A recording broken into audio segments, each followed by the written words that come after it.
time. And it is 3 abreast. This is proper Locost racing. So they're 3 wide, so they turn into front of it.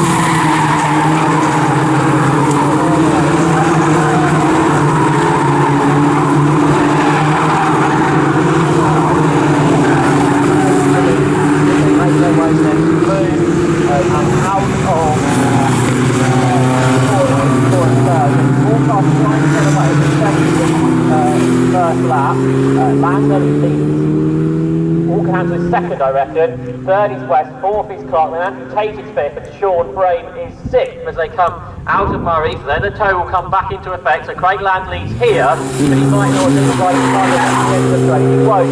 He's by the line. Simon Walkerhansel pulls out of the tow, trying to pass both of them in Marty West, but there's no room for him. So he decides to follow Walkerhansel instead.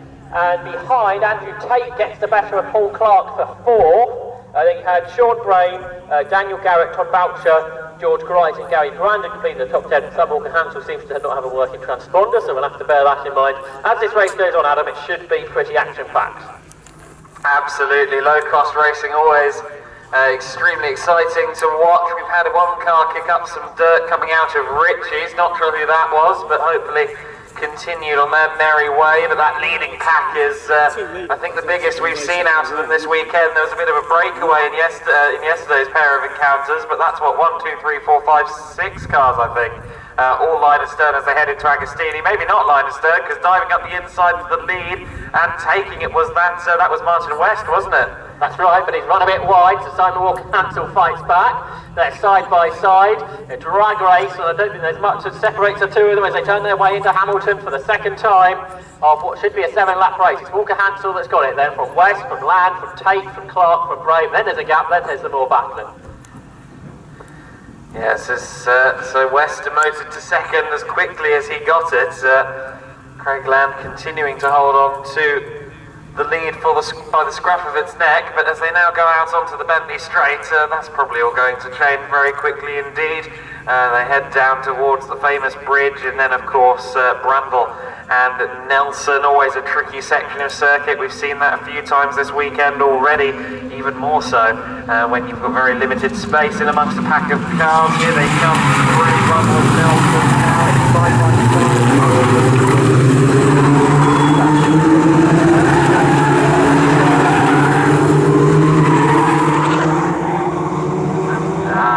now it's very difficult to help here.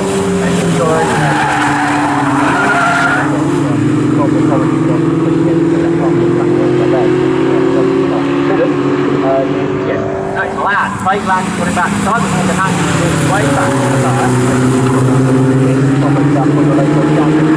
Al talks to the centre straight and come then, leads in back. Craig Land that leads it then, in his toe is Martin West, then it's Paul Clark, then Andrew Tate, then we've got Craig Walkerhansel, Sean Frame. George Gright is going to make it 7 for the lead now, he's trying to a lead. Martin West has towed his lane ahead of Craig Land. They're almost 4 abreast as they all swarm to the inside line. Simon Walkerhansel, that was trying to get the better of Paul Clark. He couldn't manage it, so it was West from Land, from Clark, from Tate, from Brain, Gright, and Walkerhansel in there with the dodgy transponder as well. So we had 6 cars separated by 1.2 seconds, with George Gright not far behind at the end of 2 laps of what should be a 7-lap race. The cars make their way out of the Wilson hairpin once again, changing positions constantly, and that's why we keep getting more cars into the lead group. Remember, originally it was a 4-car breakaway, and we've always got 7 in there now. Yep, the numbers ever expanding. I think 7 might be the limit, although, well, maybe I could be wrong. They fan out as we approach Agostini, and it is still just about the same order, but that's suddenly Tate up to second place, isn't it? Yeah, so Tate is moving up. He's picked his way through slowly but surely. He's not been having a great weekend. He's a championship leader, but he hasn't been scoring as well as he has at previous meetings, but this is much better. He's been a poor starter really in the earlier 2 races after starting, I think, from pole yesterday. Now he started a bit further back. It's much better for him. They turn their way through into second group of cars. Let's give them a mention. Todd Boucher is involved in that, as well as Daniel Garrett and Rob Apsley. They're all racing inside the top 10 here. So the cars make their way onto the Bentley Straight once more, and this is where all the action happens, and it's quite difficult to be able to describe to you what is happening. George Gright's got the fastest lap on that lap, by the way, 2:26.7. That's way out the lap record pace, which is set by Matt Sherrington some years ago.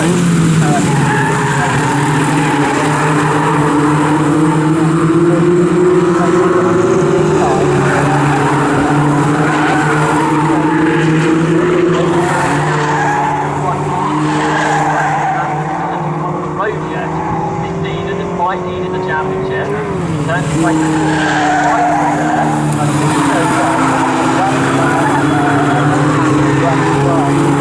right, so turns their way through, quite to Locost, the back of this group, having a good run. Here they come out of the left hand side of the circuit, about the away from the big toe off of both of them in fake land, and he goes to the inside, and to try and pass all of them, it's trying to walk a hat from there. No, I think he's decided that's not a good idea, and he backs off. He could have made it 4 wide into Richie's. That wasn't really going to be necessary. That could have caused a problem. So we'll catch 17 driver George Halvey. Fastest lap now has gone to drive in an 11th position, and that is Jeff Peake, who's coming through from the back of the grid. He was a winner at Croft at the last meeting. So how high can Jeff Peake get up? Well, I'm going to get to the front of the second group, but they might be hard to catch anymore. But this has been a good drive from Jeff Peake after retiring from yesterday's encounter. The leaders though turn their way out of par once again. It's now Craig Land in the lead. So it's Craig Land that leads. Andrew Tate's coming up the inside of him to retake it. Sean Brame's going to find himself into third, I reckon. And then the second group, Jeff Peake is already coming past all of them on the inside line, and he goes into 8th position. So from the back of the grid, in 3.5 laps, Jeff Peake is up into 8th position. The race leaders though turn their way through Hamilton. It's Tate now back ahead of Land, 3rd is Brame, 4th is Yokohama. Martin West dropped to 5th when we led about a minute ago, and then 6th is Paul Clark and 7th is George Grice. All change, almost each and every major braking zone comes with at least 2 or 3 changes of position. It's always excellent to see. It's Tate who leads them onto the Bentley straight. We know that probably won't be the case by the time they get to Brundle and Nelson. We'll have to see how it unfolds as they come under the bridge, which they should be doing just about now. Indeed, here they come.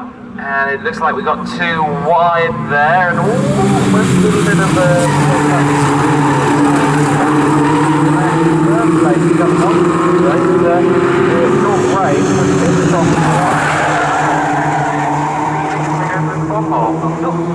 ever led a Locost race before. As long as I've been covering Locost short race, been in it, and I'm turning my into Murray just the race leader. I reckon. So John Gray goes back to Murray to the lead. He can be counted to the lead, though he may not be, because Andrew Tate falls out of the toe.